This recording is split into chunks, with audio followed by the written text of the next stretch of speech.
കാറ്റത്തെ കിളിക്കൂടിൻ്റെ ഇന്നത്തെ എപ്പിസോഡിലേക്ക് എല്ലാവർക്കും സ്വാഗതം. വീഡിയോ ആദ്യമായി കാണുന്നവരാണെങ്കിൽ സപ്പോർട്ട് ചെയ്ത് സബ്സ്ക്രൈബ് ചെയ്യാൻ മറക്കല്ലേ. അങ്ങനെ നിധിയുടെ ആവശ്യപ്രകാരം നിധിയെയും കൊണ്ട് സുദേശ് പുറത്തേക്ക് പോകുമ്പോഴേക്കും നിധി ഒന്നും മിണ്ടാതെ ടെൻഷനോടെ നിൽക്കുന്ന കണ്ട് എന്തോ സംസാരിക്കാനുണ്ടെന്ന് പറഞ്ഞു. ഒന്നും മിണ്ടുന്നില്ലല്ലോ, എന്തു പറ്റി? എന്തായാലും പറഞ്ഞോളൂ എന്ന് സുദേശ് പറയുന്നുണ്ടെങ്കിലും നിധി വീണ്ടും ഒരക്ഷരം മിണ്ടാതെ നിൽപ്പാ. ഓ, കാര്യമൊക്കെ എനിക്ക് മനസ്സിലായി, എന്നാ ഞാൻ പറയട്ടെ എന്ന് സുദേശ് ചോദിക്കുമ്പോൾ നിധി സംശയത്തോടെ അവന് നോക്കുന്നുണ്ട്. അന്നൊരു ദിവസം ഇയാൾ മൂഡ് ഓഫ് ആയപ്പോ ഞാൻ രാത്രിയിലെ പുറത്തു കൊണ്ടുപോയി ഉഷാറാക്കിയില്ലേ, അതുപോലൊരു റിലീഫ് കിട്ടാനല്ലേ എന്നെയും കൂട്ടി വന്നത് അല്ലേ? എന്താ ഞാൻ പറഞ്ഞത് കറക്റ്റ് അല്ലേ? എനിക്കറിയാം കറക്റ്റ് ആണെന്ന്. ഞാൻ ആരാ മോൻ എന്ന് പറഞ്ഞ് സന്തോഷത്തോടെ ചിരിച്ചോണ്ട്, ശരിക്കും പറഞ്ഞാലേ ഇയാൾക്ക് ഇങ്ങനെ പുറത്തു വരുന്നതൊക്കെ നല്ലതാണെന്നേ. ഇയാൾക്ക് എപ്പോഴാണോ ഇങ്ങനെ വരാൻ തോന്നുന്നത് അപ്പൊ എന്റെ അടുത്ത് പറഞ്ഞാൽ മതി, നമുക്ക് വരാം, ഓക്കെ എന്ന് സുധീഷ് പറയുമ്പോ, അയ്യോ അതിനല്ല, ഇയാളോട് കുറച്ച് കാര്യങ്ങൾ പറയാനാ ഞാൻ പുറത്തേക്ക് പോവാന്ന് പറഞ്ഞത് എന്ന് നിധി പറയുമ്പോ, സംസാരിച്ചോ? അങ്ങനെയെങ്കിലും നമ്മൾ പുറത്തേക്ക് വന്നല്ലോ, സന്തോഷം എന്ന് സുധീഷും. നമ്മുടെ കല്യാണം എങ്ങനെയാ നടന്നെന്ന് ഓർമ്മയുണ്ടല്ലോ അല്ലേ എന്ന് നിധി ചോദിക്കുമ്പോൾ, എന്തൊരു ചോദ്യം ഇത്, എനിക്കത് മറക്കാൻ പറ്റുമോ എന്ന് പറഞ്ഞ് സുധീഷ് ആലോചനയോടെ നിൽക്കുമ്പോഴേക്കും, നമ്മൾ രണ്ടുപേരും ഇഷ്ടപ്പെട്ട് വിവാഹം കഴിച്ചവരല്ല. ഇങ്ങനൊരു ബന്ധത്തിന് എനിക്കോ നിങ്ങൾക്കോ ആഗ്രഹമുണ്ടായിരുന്നില്ല. നിവൃത്തികേട് കൊണ്ട് ഇങ്ങനൊരു വിവാഹം കഴിക്കേണ്ടി വന്നതാണെന്ന് നിങ്ങൾക്കറിയാലോ എന്ന് നിധി ചോദിക്കുമ്പോ, എടോ അതൊക്കെ എന്തിനാ വീണ്ടും പറയുന്നേ എന്ന് സുധീഷും. ഈ നാടകം കളി തീർക്കണ്ടേ എന്ന നിധിയുടെ ചോദ്യം കേട്ട് മനസ്സിലായില്ല എന്ന് സുധീഷും. ഈ കല്യാണത്തിന്റെ കുടുക്കിന്ന് നമുക്ക് രണ്ടുപേർക്കും രക്ഷപ്പെടണ്ടേ എന്ന് നിധി ചോദിക്കുമ്പോൾ, രക്ഷപ്പെടാനായിട്ട് നമ്മൾ ആപത്തിലൊന്നും അല്ലല്ലോ വന്ന് പെട്ടിരിക്കുന്നത് എന്ന് സുധീഷ് ചോദിക്കുമ്പോൾ ദേഷ്യത്തോടെ, എന്താ തമാശയാണോ എന്ന് നിധിയും. ഒരു കണക്കിന് ഇത് ആപത്തു തന്നെയാ, നേരത്തെ രക്ഷപ്പെട്ടില്ലെങ്കിലേ അത് മറ്റുള്ളവർക്ക് കൂടി ബുദ്ധിമുട്ടാവും എന്ന് നിധി ഓർമ്മിപ്പിക്കുമ്പോൾ, അല്ല നമ്മുടേതൊരു ബൊമ്മ കല്യാണമാണെന്ന് നമുക്കറിയാലോ, പിന്നെന്താ പ്രശ്നമെന്ന് സുധീഷും. നമുക്ക് മാത്രമല്ല അത് നിയമത്തിനും കൂടി അറിയണം എന്ന് നിധി പറയുന്ന കേൾക്കെ മനസ്സിലായില്ല എന്ന് സുധീഷും. പോലീസ് സ്റ്റേഷനിൽ വെച്ച് അന്ന് രജിസ്റ്റർ ചെയ്തുകൊണ്ട് ഈ കല്യാണം നിയമപരമായി വാലിഡ് ആണ്, അത് നിയമപ്രകാരം തന്നെ ഇൻവാലിഡ് ആവണം. നമുക്ക് രണ്ടുപേർക്കും രണ്ട് ജീവിതങ്ങളുണ്ട്, അതിന് ഇതൊരു തടസ്സമാവരുത്, അതുകൊണ്ട് നമുക്ക് ഡിവോഴ്സ് ചെയ്യണം എന്ന് നിധി പറയുന്നത് കേൾക്കെ ഒരു ഞെട്ടലോടെ, ഡിവോഴ്സോ എന്തിന് എന്ന് സുധീഷും. അത് കാണാൻ നിധിയും, നിങ്ങൾ എന്തിനാ ശരിക്കും ഒരു കല്യാണം കഴിച്ച് ഡിവോഴ്സ് ചോദിച്ചു ടെൻഷനാവുന്ന പോലെ ഇങ്ങനെ ഷോക്കാവുന്നത് എന്ന് നിധി ചോദിക്കുമ്പോൾ സുധീഷും പരുങ്ങലോടെ, അല്ല അതല്ല, ഇത്ര പെട്ടെന്നൊരു ഡിവോഴ്സ് എന്തിനാന്ന് ചോദിച്ചതാ എന്നവൻ ചോദിക്കുന്നത് കേട്ട് ഇപ്പൊ തന്നെ വൈകിപ്പോയി. ഒരാപത്തിന്ന് രക്ഷപ്പെടാൻ വേറെ വഴിയില്ലാതെ പെട്ടുപോയതാ ഇതിപ്പോ അതിലും വലിയ ആപത്തായി മാറാൻ പോവുക എന്ന് നിധി പറയുമ്പോ, നിധി ആപത്തോ എന്ന് സുധീഷും. എന്താ സംശയം, നമുക്ക് രണ്ടുപേർക്കും മാത്രമാ ഇതൊരു ഫേക്ക് മാരേജ്, നിയമത്തിനും ബാക്കിയുള്ളവർക്കുമൊക്കെ ഇത് ഒറിജിനലാ, അത് മാറണം എന്ന് നിധി പറയുമ്പോ സുധീഷും പരിഭ്രമത്തോടെ, അത് ശരി, പക്ഷേ എന്ന് പറയുമ്പോൾ ഒരു പക്ഷേയുമില്ല, എത്രയും പെട്ടെന്ന് തന്നെ ഇത് ചെയ്യണം, അല്ലെങ്കിൽ നമുക്ക് തന്നെ ബുദ്ധിമുട്ടാവും എന്ന് നിധി പറയുമ്പോൾ, എന്ത് ബുദ്ധിമുട്ട് എന്ന് സുധീഷും. സുധീഷ് എന്താ ബുദ്ധിയില്ലാത്തവർ ചോദിക്കുന്നത് പോലെ ഓരോന്ന് ചോദിച്ചുകൊണ്ടിരിക്കുന്നത്, നാളെ ഇയാൾക്ക് മറ്റൊരു കല്യാണം കഴിച്ച് ജീവിക്കാൻ ഇതൊരു തടസ്സമാ, അതുപോലെ എനിക്കും എന്ന് നിധി പറയുന്നത് കേൾക്ക്, നിധി വേറൊരു കല്യാണമോ, ഞാനോ എന്ന് സുധീഷ് ടെൻഷനോടെ ചോദിക്കുന്നുണ്ട്. ഇയാളെന്താ സന്യസിക്കാൻ പോവാണോ? എന്നാലും എനിക്ക് വിരോധമൊന്നുമില്ല, പക്ഷേ ഞാൻ ഇങ്ങനെ ജീവിക്കാൻ എന്തായാലും ഉദ്ദേശിച്ചിട്ടില്ല. ഇപ്പൊ തന്നെ ആളുകളെല്ലാവരും നമ്മുടേത് ശരിക്കുള്ള കല്യാണമാണെന്ന് അറിഞ്ഞു കഴിഞ്ഞു. നാളെ അതല്ലെന്ന് മനസ്സിലാവുമ്പോ എന്തുകൊണ്ടാ ഇത്രയും കാലം ഡിവോഴ്സ് ചെയ്യാതെ നടന്നെന്ന് ചോദിക്കില്ലേ? നാളുകൾ കൂടുന്തോറും നിയമത്തിന്റെ മുന്നിൽ അത് കൂടുതൽ വാലിഡ് ആവില്ലേ? അതുകൊണ്ടാ ഞാൻ പറയുന്നേ, ഇത്രയും ഞാൻ ആലോചിച്ചിരുന്നില്ല. എന്റെ ഏട്ടത്തി പറഞ്ഞപ്പോഴാ ആ സീരിയസ്നെസ് എനിക്ക് മനസ്സിലായത് എന്ന് നിധി പറയുന്നത് കേൾക്കേ, ഓ ഏട്ടത്തി മഹാപാപി എന്ന് സുധീഷ് മനസ്സിൽ പറയുന്നുണ്ട്. അത് കഴിഞ്ഞാൽ നമ്മളൊന്ന് ഫ്രീ ആവുമല്ലേ എന്ന് നിധി ചോദിക്കുമ്പോ, അതെ എന്ന് സുധീഷും. എനിക്ക് വേണ്ടി നിങ്ങൾ ഒരുപാട് കഷ്ടപ്പെട്ടതല്ലേ, ഇനി വേണ്ട, ഇങ്ങനൊരു വിവാഹം കഴിക്കാൻ എനിക്ക് കാരണമുണ്ടായിരുന്നു, നിങ്ങൾക്ക് ഒരു കാര്യവും ഉണ്ടായിരുന്നില്ല, എന്നിട്ടും എന്നെ സഹായിക്കാൻ ഇങ്ങനൊരു തീരുമാനമെടുത്തു. ഇത്രയും വൈകിയതിന് സോറി. നാളെ രാവിലെ ആദ്യം ഉണർന്നാൽ ചെയ്യേണ്ടത് ഡിവോഴ്സിന്റെ പ്രോസസ് സ്റ്റാർട്ട് ചെയ്യുക എന്നുള്ളതാ, ഓക്കെ എന്ന് നിധി പറയുമ്പോൾ, ഓക്കെ ചെയ്യാമെന്ന് സുധീഷും സമ്മതിക്കുക. എന്ന് ശരി പോവാമെന്ന് സന്തോഷത്തോടെ നിധി സുധീഷിനോടായി ചോദിക്കുമ്പോഴേക്കും കയറാനായി സുധീഷും പറയുന്നുണ്ട്. ദേ കാറിലേക്ക് കയറുന്നതും നോക്കി ഒരു നിമിഷം ടെൻഷനോടെ ആലോചിച്ച് നിന്ന് സുധീഷും കയറി വണ്ടി എടുത്തോണ്ട് പോകുന്നുണ്ട്. പിന്നീട് രാവിലെ ആവുമ്പോൾ നിധി ഉമ്മറത്തെ പടിക്കെട്ടെല്ലാം തുടച്ചോണ്ടിരിക്കുമ്പോഴാണ് ഉറക്കമെണീറ്റ് കണ്ണും തിരുമ്മേ സുധീഷ് അങ്ങോട്ട് വരുന്നത്. അവളെ ഒരു നിമിഷം നോക്കി നിൽക്കുമ്പോഴേക്കും അവൾ രാത്രി പറഞ്ഞ കാര്യങ്ങളാണ് സുധീഷിന്റെ മനസ്സിലേക്ക് ഓടിയെത്തുന്നത്. നടത്തുന്നത്. നാളെ രാവിലെ പുലർന്നാൽ ആദ്യം ചെയ്യേണ്ടത് ഡിവോഴ്സിന്റെ പ്രോസസ് സ്റ്റാർട്ട് ചെയ്യുക എന്നുള്ളതാ. ഓക്കെ എന്നവൾ പറയുന്നതോർക്കെ അവനും ഉമ്മറത്തേക്ക് ഇറങ്ങി ഒരു കോട്ടുവായിട്ടുണ്ട് തൂണിൽ പിടിച്ച് നിൽക്കുമ്പോഴേക്കും അവനെ കണ്ട നിധിയും രാവിലെ തന്നെ കോട്ടുവായിട്ട് തുടങ്ങിയോ എന്ന് ചോദിക്കുമ്പോൾ രാവിലെ വന്ന കോട്ടുവായ പിന്നെ ഉച്ചവരെ പിടിച്ചു വെക്കാൻ പറ്റുമോ എന്ന് സുധീഷൻ ചോദിക്കുന്നുണ്ട്. എന്തെങ്കിലും പണി ചെയ്യണം, അപ്പൊ ഉറക്കം തൂങ്ങില്ല എന്ന് നിധി പറയുമ്പോ എന്താ ഞാനും വീട് തുടയ്ക്കാൻ നിൽക്കണോ എന്ന് സുധീഷും. ചെയ്ത എന്താ കുഴപ്പം, സ്വന്തം വീടല്ലേ എന്ന് നിധി ചോദിക്കുമ്പോ എത്ര ചെയ്താലും ഈ വീട് ഇങ്ങനെ തന്നെ നിൽക്കൂ, മനുഷ്യൻ ഇന്നലെ ശരിക്കും ഉറങ്ങിയിട്ടില്ല എന്ന് സുധീഷ് പറയുമ്പോ എന്തുപറ്റി, രാത്രി പറമ്പ് കിളക്കാൻ പോയോ? ഇല്ലല്ലോ, ഇവിടെ കിടന്ന് പോത്തുപോലെ കിടന്നുറങ്ങുന്നുണ്ടായിരുന്നല്ലോ എന്ന് നിധി ചോദിക്കുമ്പോ കണ്ണടച്ച് കിടക്കുന്നതെല്ലാം ഉറക്കമാണെന്ന് ആരാ പറഞ്ഞത് എന്ന് പടിക്കെട്ടിറങ്ങി വന്ന് സുധീഷ് ചോദിക്കുമ്പോ ഞങ്ങൾ അങ്ങനെ കിടന്ന ഉറങ്ങാറ് എന്ന് നിധിയും. ഞാൻ ആലോചിക്കുമ്പോഴും കണ്ണടയ്ക്കാറുണ്ടെന്ന് സുധീഷ് പറയുമ്പോ രാത്രി മുഴുവനപ്പോ ആലോചിക്കായിരുന്നു എന്ന് നിധിയും. അല്ലാതെ പിന്നെ അങ്ങനെ ഒരു ബോംബല്ലേ ഇന്നലെ രാത്രി പൊട്ടിയത് എന്ന് സുധീഷ് ചോദിക്കുമ്പോ ബോംബോ എന്ന് നിധിയും. അല്ലാതെ പിന്നെ രാത്രി വിളിച്ചുകൊണ്ട് പോയിട്ട് പറഞ്ഞത് എന്താന്നാ എന്ന് സുധീഷ് ചോദിക്കുമ്പോ പറഞ്ഞതിലെന്താ തെറ്റ് എന്ന് നിധിയും. പറഞ്ഞതിലൊരു തെറ്റുമില്ല, കേൾക്കുന്നവരെ എന്താലോചിക്കുമെന്ന് അറിയാതെയാണോ ചോദിക്കുന്നത് എന്ന സുധീഷിന്റെ ചോദ്യം കേട്ട സംശയത്തോടെ എനിക്ക് മനസ്സിലായില്ല, നിങ്ങൾക്ക് എന്താ പ്രശ്നം എന്ന് നിധി ചോദിക്കുമ്പോ എനിക്കൊന്നുമല്ല പ്രശ്നം, മറ്റുള്ളവർക്കായെന്ന് സുധീഷും. മറ്റുള്ളവർക്ക് എന്ത് പ്രശ്നം എന്ന് നിധി ചോദിക്കുമ്പോ അത് പിന്നെ സുഭാഷേട്ടന് പ്രശ്നമുണ്ടാവില്ലേ എന്ന് സുധീഷും. എന്താ പ്രശ്നമെന്നേ എന്ന് വീണ്ടും സംശയത്തോടെ നിധി ചോദിക്കുമ്പോ അത് ശരി, വിഷമം ഉണ്ടാവില്ലെന്നാണോ കരുതിയിരിക്കുന്നത് എന്ന് സുധീഷ് ചോദിക്കുമ്പോ നമ്മൾ രണ്ടുപേരും ശരിക്കും വിവാഹം കഴിഞ്ഞവരല്ലെന്ന് സുഭാഷേട്ടൻ അറിയാം. അങ്ങനെയുള്ള രണ്ടുപേരെ ഒരു കാരണവുമില്ലാതെ ഒരു വീട്ടിൽ ജീവിക്കുമ്പോഴല്ലേ പ്രശ്നം ഉണ്ടാവേണ്ടത്. നമുക്ക് രണ്ടുപേർക്കും ഇടയിലുള്ള അനാവശ്യമായ കെട്ടുപാട് പൊട്ടിച്ചു കളയുന്നതില് സുഭാഷേട്ടൻ സന്തോഷിക്കുകയല്ലേ ചെയ്യാ എന്ന് നിധി ചോദിക്കുമ്പോ അല്ല അപ്പോ ഹരീഷും നികേഷും ഒക്കെയോ എന്ന് സുധീഷും. അവരുടെ ജീവിതത്തെക്കുറിച്ച് ഓർത്തിട്ടാണോ സുധീഷ് ഇത്രയും കാലം ഓരോന്ന് ചെയ്തിരുന്നത്? പറഞ്ഞിട്ടുള്ള ഒരുപാട് നുണകളുടെ കൂട്ടത്തിലെ ഒരു നുണയായി അവരിതും കണക്കാക്കിക്കോളും. അല്ല എപ്പോഴാ നമ്മൾ ഇറങ്ങുന്നേ എന്ന് നിധി ചോദിക്കുമ്പോ എങ്ങോട്ടെന്ന് സുധീഷും. അത് ശരി, അപ്പൊ വക്കീലിനെ കാണാൻ പോണ്ടേ എന്ന് നിധി ചോദിക്കുമ്പോ അതൊക്കെ പോവാം, സമയമുണ്ടല്ലോ എന്ന് സുധീഷും. ഇങ്ങനെ വിചാരിച്ചിരുന്നാലേ ഇനിയും നാളുകൾ കടന്നു പോവും എന്ന് നിധി ഓർമ്മിപ്പിക്കുമ്പോ അതിപ്പോ ഒരു നല്ല വക്കീലിനെ കണ്ടുപിടിക്കണ്ടേ എന്ന് സുധീഷും. അതിന് എത്ര സമയം വേണം എന്ന് നിധി ചോദിക്കുമ്പോ അത് ഒരു 2 അല്ല 3 ആഴ്ച സമയം വേണം എന്ന് സുധീഷും. ഈ 3 ആഴ്ചയോ എന്ന് നിധി ചോദിക്കുമ്പോ അതിന് നല്ലൊരാളെ കിട്ടണ്ടേ, വല്ല പൊട്ട വക്കീലിനെയും വെച്ച് വാദിച്ച് അവസാനം ജഡ്ജി ഡിവോഴ്സ് തന്നില്ലെങ്കിലോ എന്ന് സുധീഷ് ചോദിക്കുമ്പോ വാദിച്ച് ജയിക്കാനും വിധിക്കാനും ഇത് അങ്ങനെ ഒരു കേസല്ലല്ലോ, ഇത് നമ്മൾ തമ്മിലുള്ളൊരു മ്യൂച്വൽ ഡിവോഴ്സാ, ഒരു കോംപ്ലിക്കേഷൻ ഇഷ്യൂവും ഇതിലില്ല, അതിന് പറ്റുന്നൊരു വക്കീലിനെ ഞാൻ നോക്കി കണ്ടുവച്ചിട്ടുണ്ടെന്ന് നിധി പറയുമ്പോ ഓ അപ്പോ അതും കണ്ടുവച്ചിട്ടുണ്ടല്ലേ എന്ന് സുധീഷും. എന്റെ കാര്യം ഞാൻ സ്പീഡാക്കിയല്ലേ പറ്റൂ, സുധീഷ് പോയി റെഡിയാവ്, ഞാനും ഇപ്പൊ ഇറങ്ങാം, ഈ പണി കഴിഞ്ഞെന്ന് പറഞ്ഞ് നിധി ബക്കറ്റും എടുത്തോണ്ട് വരുമ്പോഴേക്കും അത് ശരി, നിധിക്ക് എല്ലാ കാര്യവും പെട്ടെന്ന് നടക്കണമല്ലേ എന്ന് സുധീഷും ചോദിക്കുന്നുണ്ട്. അതെ അതല്ലേ നല്ലതെന്ന് നിധി ചോദിക്കുമ്പോ ശരിയാ, ഇയാൾക്ക് തോന്നി വീട് വിട്ടു പോന്നു, ഇയാൾക്ക് തോന്നി കല്യാണം കഴിച്ചു, ഇപ്പോ ഇയാൾക്ക് തോന്നിയപ്പോ ഡിവോഴ്സും, ഇതിൽ എനിക്ക് റോള് ഇത്രയേ ഉള്ളൂ അല്ലേ, ഇയാൾ പറയുന്നതിനനുസരിച്ച് എല്ലാ കാര്യങ്ങളും ചെയ്തു തരണം. ശരി ആയിക്കോട്ടെ, ഇയാളുടെ ഇഷ്ടം എന്ന് സുധീഷ് പരിഭവത്തോടെ പറയുമ്പോ ഇത് സുധീഷിന്റെ കൂടി നന്മയ്ക്കായിട്ടാ, എന്റെ മാത്രം നല്ലതിനല്ല എന്ന് നിധി പറയുമ്പോ അതെ അതെ അതെനിക്ക് മനസ്സിലായി എന്ന് സുധീഷും. എന്നാ പിന്നെ എപ്പോഴാ വരണ്ടേന്ന് ഞാൻ വക്കീലിനെ വിളിച്ച് ചോദിക്കട്ടെ എന്ന് നിധി ചോദിക്കുമ്പോ ആയിക്കോട്ടെ എന്ന് സുഭാഷ് സമ്മതം അറിയിക്കുമ്പോഴേക്കും നിധി ബക്കറ്റുമായി അവിടുന്ന് പോകുന്നുണ്ട്. സുധീഷും നടന്നു നീങ്ങുന്ന അവളെ നോക്കിക്കൊണ്ട് ഇത്രയും കഷ്ടപ്പെട്ട് നിന്നെ ഇവിടെ എത്തിച്ചത് ഡിവോഴ്സ് ചെയ്യാനാണോ, എന്തു ചെയ്യും ദൈവമേ എന്ന് ആലോചിച്ചുകൊണ്ട് അവിടെ തന്നെ നിൽപ്പാ. പിന്നീട് അഡ്വക്കേറ്റ് അരുൺ ഭാരതിയുടെ ഓഫീസിന് മുന്നിലിരിക്കുന്ന നിധിയെയും സുധീഷിനെയുമാണ് കാണിക്കുന്നത്. കുമസ്തൻ അങ്ങോട്ടെത്തി അല്ല എന്താ വേണ്ടതെന്ന് ചോദിക്കുമ്പോ വക്കീൽ സാറിനെ ഒന്ന് കാണണം, ഫോൺ വിളിച്ച് അപ്പോയിന്റ്മെന്റ് എടുത്തിരുന്നു എന്ന് നിധി പറയുമ്പോഴേക്കും പേരെന്താന്ന് അയാൾ ചോദിക്കുന്നുണ്ട്. നിധി, സുധീഷ് എന്നൊക്കെ അവർ രണ്ടുപേരും പറയുമ്പോ ഞാൻ സാറിനോട് പറയാമെന്ന് പറഞ്ഞ് അയാൾ അകത്തോട്ട് കയറി പോകുന്നുണ്ട്. അപ്പോഴേക്കും നിധിക്ക് സാന്ദ്രേട്ടത്തിയുടെ കോൾ വരുന്നുണ്ട്.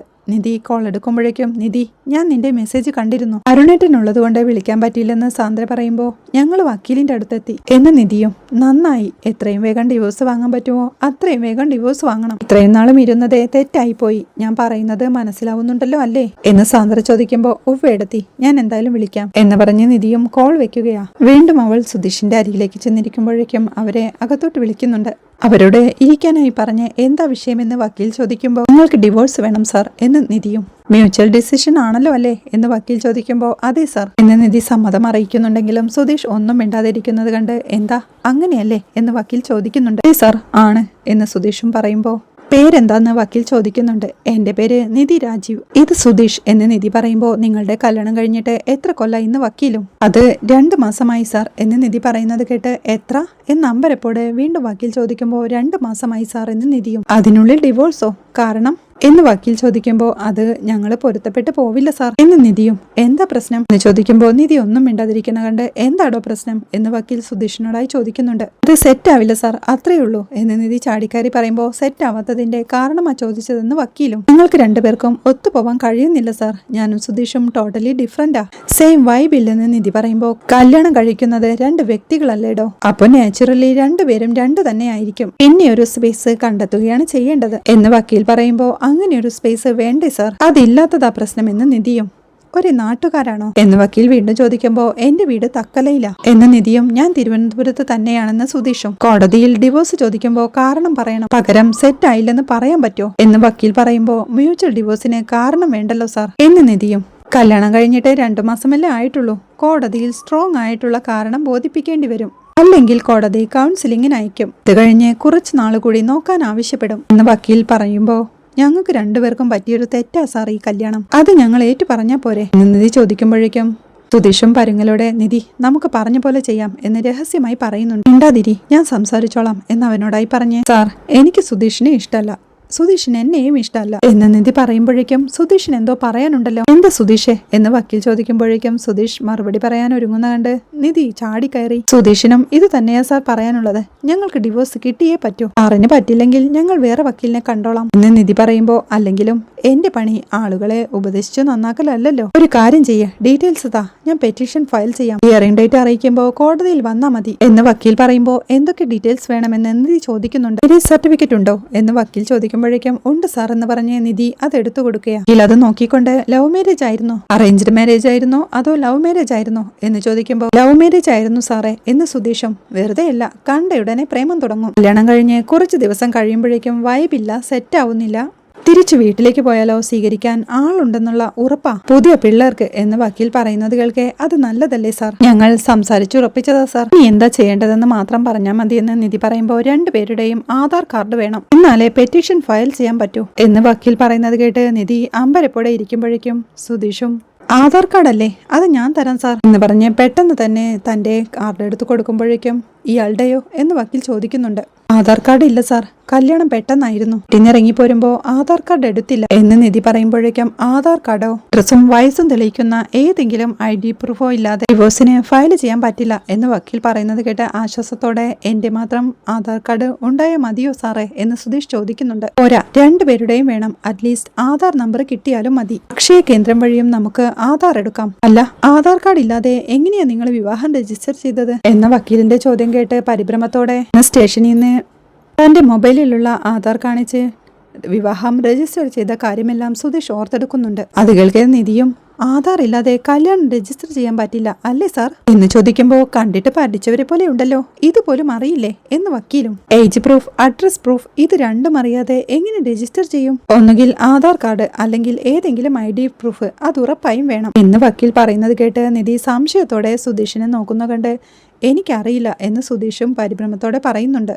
ഇല്ല സാർ, അതില്ലാതെയാ കല്യാണം നടന്നത് എന്ന് നിധി തീർത്തു പറയുമ്പോൾ അതില്ലാതെ ഒന്നും ചെയ്യാൻ പറ്റില്ല കുട്ടി, ഒരു കാര്യം ചെയ്യേ ഏതെങ്കിലും ഒരു ID പ്രൂഫുമായിട്ട് വാ, അപ്പൊ നമുക്ക് നോക്കാം എന്ന് പറഞ്ഞ് ആ മാരേജ് സർട്ടിഫിക്കറ്റ് അവർക്ക് തിരികെ നൽകുമ്പോഴേക്കും അവരത് വാങ്ങുന്നുണ്ട്. എന്നാ ശരി കാണാം എന്ന് വക്കീൽ പറയുമ്പോഴേക്കും അവരും യാത്ര പറഞ്ഞിറങ്ങുന്നുണ്ട്. തിരിച്ച് വീട്ടിലേക്കുള്ള യാത്രയിൽ സുധീഷ് സന്തോഷത്തോടെ ഡ്രൈവ് ചെയ്യുമ്പോഴേക്കും നിധി ആകെ ടെൻഷനോടെ കാറിലിരിപ്പാ.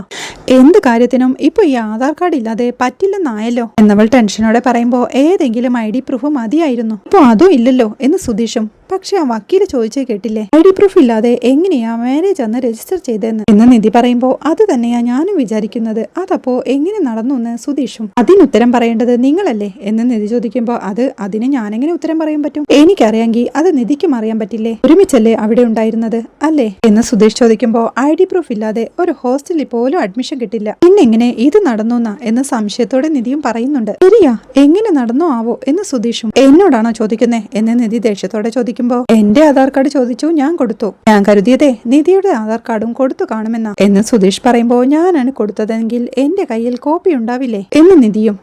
അത് ശരിയാണല്ലോ, അല്ല അതാ ഫോണിൽ ഉണ്ടായിരുന്നു എന്നല്ലേ ആദ്യം പറഞ്ഞത്, ഇനിയിപ്പോ അതിൽ നോക്കിയിട്ട് അവര് കൊടുത്തതാണെങ്കിലോ എന്ന് സുധീഷ് ചോദിക്കുമ്പോ ഫോൺ അതിന് മുന്നേ പോയില്ലേ എന്ന് നിധിയും. പോയത് അതിന് ശേഷമാണെങ്കിലോ എന്ന് സുധീഷ് ചോദിക്കുമ്പോ പക്ഷേ കൊടുത്തതായിട്ട് എനിക്ക് ഓർമ്മയില്ലെന്ന് നിധിയും. പിന്നെ എങ്ങനെയാന്നേ എന്ന് സുധീഷ് ചോദിക്കുമ്പോൾ അതിന്റെ കോപ്പി പോലീസ് സ്റ്റേഷനിൽ ഉണ്ടാവില്ല. അത് പോയി ചോദിച്ചാലോ? നമുക്ക് ഇപ്പൊ തന്നെ അങ്ങോട്ട് പോവാം എന്ന് നിധി പ്രതീക്ഷയോടെ ചോദിക്കുമ്പോ നല്ല കാര്യമായി, നമ്മൾ അവിടെ ചെന്ന് എന്തു പറയും എന്ന് സുധീഷൻ ചോദിക്കുന്നുണ്ട്. കാര്യം പറയണം എന്ന് നിധി പറയുമ്പോ ബെസ്റ്റ്, അതോടെ എല്ലാം തീരും. എടോ, കല്യാണം നടത്തി തന്നത് പോലീസുകാരല്ലേ, നമ്മൾ പെട്ടെന്ന് ഡിവോഴ്സ് ചോദിക്കുന്നത് എന്തിനാണെന്ന് അവര് ചോദിക്കും. എന്ത് മറുപടി പറഞ്ഞാലും അവർക്കത് ഉൾക്കൊള്ളാനാവില്ല. പ്രേമിച്ച് വീട് വിട്ട് ഇറങ്ങി പോകുന്നവർക്ക് ഇത്ര പെട്ടെന്ന് പിരിയാനാവില്ല എന്ന് അവർക്കറിയാം. പോലീസുകാരാണ്, അവർ 2 ചോദ്യം ചോദിക്കും, നമ്മൾ കുടുങ്ങുകയും ചെയ്യും. അതൊക്കെ പോട്ടെ, എല്ലാം പുറത്തു പറഞ്ഞു കഴിഞ്ഞാലേ തന്റെ അച്ഛനെ വിളിച്ച് കാര്യം പറയും. അച്ഛനോടൊപ്പം വരാൻ പോകുന്നതേ ആ ഓസ്ട്രേലിയൻ കങ്കാരു കൂടിയാ. പിന്നെ വീണ്ടും കല്യാണം, പ്ലെയിനിൽ കയറി ഓസ്ട്രേലിയയിൽ പോകുന്നു. എന്റെ വീടിന്റെ അടുക്കളയിൽ ദോശ, പുട്ട്, ഇഡലി, കടലക്കറി, തോരൻ, ചോറ്, മീൻകറി, സാമ്പാർ, പടം, ചിക്കൻ, ചപ്പാത്തി. ഹോ, പീഡിപ്പത് പണിയായിരിക്കും. പുസ്തകം ഗൃഹഭരണം വിത്ത് കിച്ചൺ എഞ്ചിനീയറിംഗ്. എന്താ വേണോ എന്ന് സുധീഷ് ചോദിക്കുന്ന കേട്ട് വേണ്ട എന്ന് നിധിയും. എന്നാ കഴിഞ്ഞത് വിട്, ഇനി വരാനുള്ളത് ആലോചിക്കാം എന്ന് സുധീഷ് പറയുമ്പോഴേക്കും നിധിയും ആലോചനയോടെ ഇരുന്ന് ആധാർ നമ്പർ ഉണ്ടെങ്കിൽ പുതിയ ആധാർ എടുക്കാന്ന് വക്കീൽ പറഞ്ഞില്ലേ, അതെങ്ങനെയെങ്കിലും സംഘടിപ്പിക്കണം. അത് കിട്ടിയാൽ പിന്നെ എല്ലാം പെട്ടെന്ന് അവസാനിക്കും. നമുക്കേ ആദ്യം നമ്പർ സംഘടിപ്പിച്ച് ആധാറിന് അപ്ലൈ ചെയ്യാം അല്ലേ എന്ന് നിധി ചോദിക്കുമ്പോൾ അതെ ചെയ്യാമെന്ന് സുധീഷും സമ്മതിക്കുന്നുണ്ട്. എന്നിട്ട് വീണ്ടും ഇവിടേക്ക് വരാം എന്ന് നിധി പറയുന്നത് കേൾക്കെ പതർച്ചയോടെ വരാമെന്ന് സുധീഷും സമ്മതിക്കുക. പിന്നീട് ഡൈനിങ് ഹാളിലിരുന്ന് ഫോണിൽ നോക്കിക്കൊണ്ടിരിക്കുന്ന നിധിയുടെ അടുത്തേക്ക് സുധീഷ് എത്തി. വക്കീൽ ഓഫീസിൽ നിന്ന് വന്നപ്പോൾ മുതലേ ഫോണിൽ കുത്തിക്കൊണ്ടിരിക്കുകയാണല്ലോ എന്ന് ചോദിക്കുമ്പോൾ പഴയ ഫോൺ പോയതുകൊണ്ട് ഗൂഗിൾ ഡ്രൈവിലോ മെയിലിലോ മറ്റോ ആധാർ കാർഡ് സേവ് ചെയ്ത് വെച്ചിട്ടുണ്ടോന്ന് നോക്കുക. എവിടെങ്കിലും ഒരു കോപ്പി കിടക്കുന്നുണ്ടെങ്കിൽ ഓക്കെ ആവില്ലേ എന്ന് നിധി പറയുമ്പോൾ ദൈവമേ, ഇനി എവിടെയെങ്കിലും സേവ് ചെയ്ത് വെച്ചിട്ടുണ്ടാവില്ലേ എന്ന് സുധീഷ് പ്രാർത്ഥനയോടെ നിൽക്കുമ്പോഴേക്കും സുനന്ദ അടുക്കള വാതിൽ വഴി വന്ന് അവിടെ നിന്ന് എത്തി നോക്കുന്നുണ്ട്. അവൾ അവിടെ നിന്ന് ഇവിടില്ലേ എന്ന് ചോദിക്കുമ്പോൾ ആര് എന്ന് നിധിയും. സുഭാഷ് ഏട്ടൻ എന്ന് സുനന്ദ ചോദിക്കുമ്പോൾ ഇല്ല എന്ന് നിധിയും ദേഷ്യത്തോടെ പറയുക. ഇവളെന്തിനാ ഇപ്പോൾ ഇങ്ങോട്ട് വന്നിരിക്കുന്നേ എന്ന് സംശയത്തോടെ മനസ്സിൽ ആലോചിച്ചുകൊണ്ട് സുധീഷും അപ്പുറത്തോട്ട് മാറിയിരിക്കുമ്പോഴേക്കും സുനന്ദ നിധിയുടെ അരികിലേക്ക് എത്തി. പാവം, ഞാൻ കാരണം പോലീസ് സ്റ്റേഷൻ വരെ കയറി ഒരുപാട് കഷ്ടപ്പെട്ടു. എനിക്ക് സുഭാഷ് ഏട്ടനെ ഒന്ന് കാണണമെന്ന് സുനന്ദ കരഞ്ഞു പറയുമ്പോൾ സുഭാഷ് ഏട്ടൻ മാത്രമല്ല, ഈ വീട്ടിലെ എല്ലാവരും പോലീസ് സ്റ്റേഷനിൽ കയറി. ഞാനും നികേഷും അടക്കം. പാവം, അവൻ പഠിക്കുന്ന കുട്ടിയല്ലേ, അവനെ പോലും വെറുതെ വിട്ടില്ലല്ലോ എന്ന് നിധി ചോദിക്കുമ്പോൾ സോറി, എനിക്ക് എന്തു ചെയ്യണമെന്ന് അറിയില്ലായിരുന്നു. ഇതൊന്നും നടക്കാൻ പാടില്ലാത്തതായിരുന്നു. വീട്ടിലെനിക്ക് കല്യാണം ആലോചിക്കുക എന്ന് പറയുമ്പോൾ ശരി എന്ന് നിധി പറയുന്ന കേട്ട് ഞാൻ ഇങ്ങോട്ട് വന്നത് ഇഷ്ടപ്പെട്ടില്ലല്ലേ എന്ന് സുനന്ദ ചോദിക്കുന്നുണ്ട്. അങ്ങനെയല്ല, നിനക്ക് മനസ്സിലാവുന്നുണ്ടോന്ന് എനിക്കറിയില്ല. നീ കാരണം എന്തൊക്കെ പ്രശ്നങ്ങളാണ് ഉണ്ടായത് എന്ന് നിധി ദേഷ്യത്തോടെ ചോദിക്കുമ്പോൾ കണ്ണീരോടെ നിൽക്കുന്ന സുനന്ദയെ കാണിക്കുന്നിടത്താണ് ഇന്നത്തെ എപ്പിസോഡ് അവസാനിക്കുന്നത്. വീഡിയോ ഇഷ്ടമായാൽ സപ്പോർട്ട് ചെയ്ത് സബ്സ്ക്രൈബ് ചെയ്ത് ലൈക്ക് ചെയ്യാൻ മറക്കല്ലേ.